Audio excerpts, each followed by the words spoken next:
സുഖോ ഓ ഒന്നിങ്ങോട്ട് വന്നേ. ഞാൻ നിന്നൊന്ന് കാണാൻ വേണ്ടിട്ട് വന്നത്. ഞാനോ നിങ്ങളെ കാണാണ്ടിരിക്കുന്നുണ്ടായത്. എന്തേ? പിന്നെ നിങ്ങൾ മോളില്ലേ, മോളൊന്ന് ശ്രദ്ധിക്കണോ? എന്റെ മോള് ഏടെ പോണെന്ന് ആരപ്പ പോണെന്നും ഓള് തീരുമാനിക്കും. അത് ഓളെ സ്വാതന്ത്ര്യം. ഇവിടെ ഒരു പെണ്ണും ചെക്കനും ബൈക്കിൽ പോയാല് ഗർഭം ഉണ്ടാവുക. നിന്റെ സൂക്കടന്ന് എനിക്ക് മനസ്സിലായി. സമയത്ത് കല്യാണം കഴിക്കാറ്റാന്ന്. അതിന് മരുന്നുണ്ട്, മുരുക്കുമ്പോ കറിയാ മതി. എന്നിട്ട് മോളെന്ന് പറഞ്ഞ കേട്ടല്ല. എന്ത് സുഖട്ടാ, എന്ത് പ്രശ്നം? അത്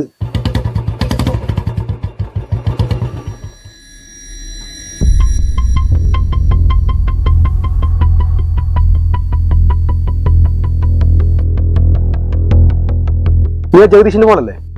അതെ. എന്തേ? നീ എന്താ പിന്നെ ഒന്നിച്ച്? നിനക്ക് സ്കൂളില്ലേ? എന്തിയാട്ടാ, എന്തിയാ പ്രശ്നം? നിങ്ങൾക്ക് എന്താ അറിയണ്ട്? നീ എന്ത് ഇവിടെ കൂട്ടിക്കൊണ്ടുവന്ന്? ഇവിടെ ആരെയും കൂട്ടിക്കൊണ്ടേ നിങ്ങൾക്ക് എന്താക്കണം? വയസ്സാം കാലത്ത് വീട്ടിലിരുന്നാ പോരെ. എന്തെല്ലാം അറിയണം?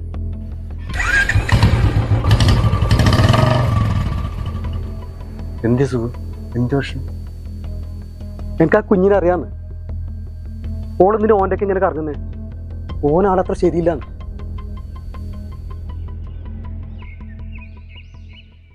വേറൊരു വർഷം കൂടി തുടങ്ങാനുള്ള പ്ലാൻ ഉണ്ട് സുഖട്ടാ. എല്ലാം സെറ്റായാലും ഈ മാസം തന്നെ തുടങ്ങും. സുഖോ ഒരു മിനിറ്റ് ഒന്ന് വരുവാ. ഇവിടെ ഇതായാലല്ലേ ഇങ്ങോട്ട് കേട്ടോ, നിങ്ങൾ ആവശ്യമല്ലേ? ഇങ്ങോട്ട് വാ.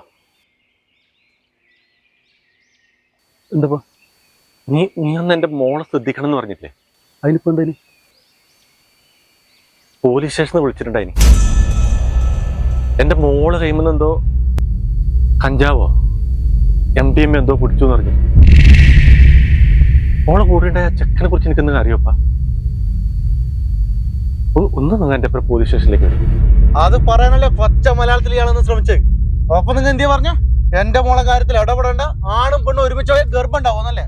ഇപ്പൊ എന്തായി? ഇതുപോലെ MDMA കഞ്ചാവും കൊടുത്തിട്ട് പെമ്പിളറെ വല വീശി പിടിക്കാൻ നാട്ടിൽ കുറെ ഇറങ്ങിയിട്ടുണ്ട്. സ്വന്തം മക്കൾ എല്ലാവർക്കും വലിയ കാര്യം തന്നെയായിരിക്കും.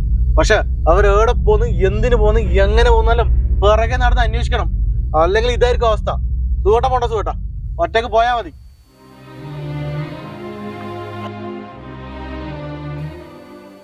ജയശേട്ടാ,